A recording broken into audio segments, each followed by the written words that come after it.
On the 19th of April, 2021, a 27-year-old woman in Lagos vanished from her apartment before sunrise. No forced entry. No struggle. No witnesses. Just her phone on airplane mode. And a glass of water on the table as if she was coming back.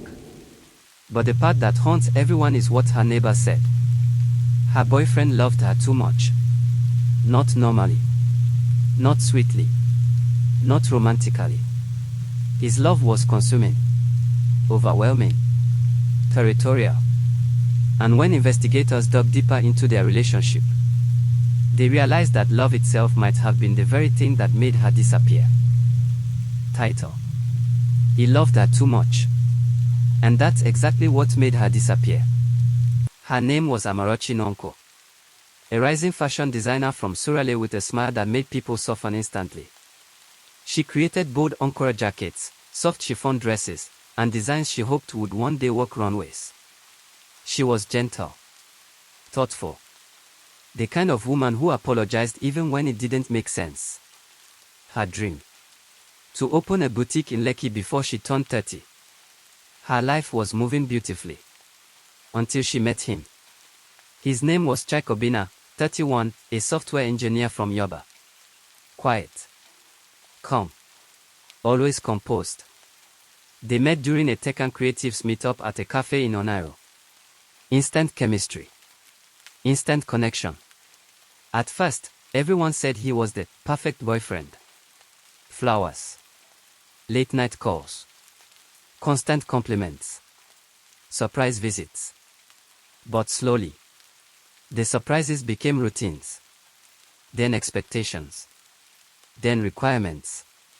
What looked like love was attachment in disguise. When Amarochi went out, he called every hour.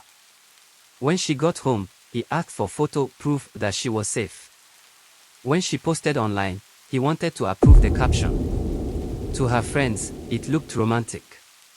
To Amarochi, it felt like pressure. To Chike, it was love. The dangerous kind. The first sign appeared 4 months in. Her friends noticed she stopped showing up to hangouts. Her excuse was always the same: I don't want Chike to worry. Then came the second sign. Chike insisted on picking her up from work daily. Even when she had meetings. Even when it was inconvenient. The third sign was the most worrying. She deleted certain male clients from her contact list. Clients who had brought her steady business. When asked why, she said, "He gets uncomfortable." By February 2021, Amarochi had changed. She spoke less. Designed less. Smiled less. And in her journal, found later, she wrote, "I love him, but sometimes his love feels like a cage." On April 18th, neighbors heard voices from her apartment. Not shouting. Just tension. Sharp whispers. Footsteps pacing. At 11:02 p.m., Amarochi sent her best friend a message. "I feel trapped." 2 minutes later. "Please pray for me." Her friend called. No answer. At 1:16 a.m., Chike sent Amarochi a 9-second voice note. Heavy breathing. And one sentence. "I can't lose you. Not again." Again. No one knew what that meant. By 5:50 am, Amarochi was gone. Her sister, Chioma, came by that morning. Found the door unlocked. Lights off. A half-drunk cup of water. And Amarochi's phone lying face down. No signs of a break-in. No signs of a struggle. Nothing missing except her. When the police asked Chike, he was calm. Too calm. He said she had stormed out after a small argument. He said she needed fresh air. He said she was overreacting. But there were problems with his story. Problem 1. He said she left at 4 a.m.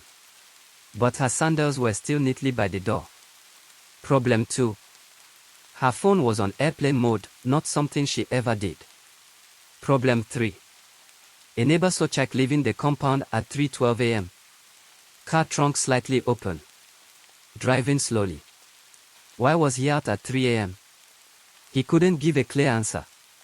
If you're deep in this story already and want more true crime mysteries shaped by love, obsession, and relationships, hit subscribe so you never miss a HeartStreamy episode.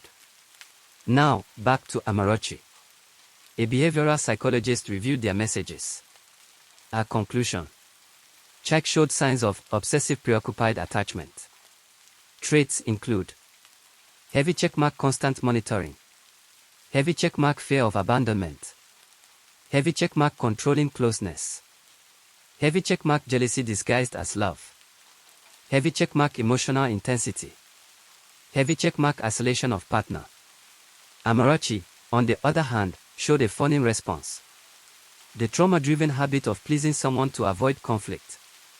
She avoided arguments, avoided triggering him, avoided upsetting him.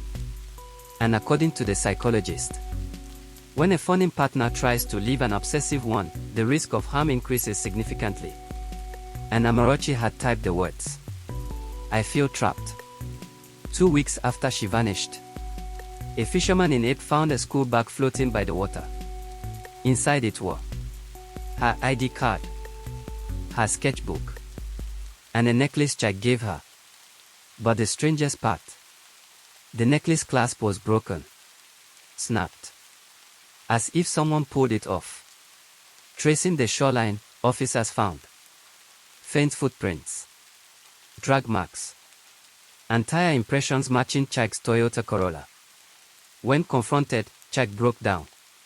He said he only wanted to talk. He said it went wrong. He said he panicked. But he refused to say where she was. To this day, her body has not been found. Amarachi's phone was finally unlocked a month later. Her last unsent draft message read, "I know you love me, but I can't breathe." In the end, love wasn't the danger. The way he loved her was. And sometimes, the scariest stories aren't about strangers. They're about the people who swear they can't live without you. If you want more true crime stories where love turns dark and mystery takes over, tap the next HeartStreamy episode. The next story. A couple who vanished during a birthday weekend in Abuja. And a strange message someone scheduled to send months later. See you there.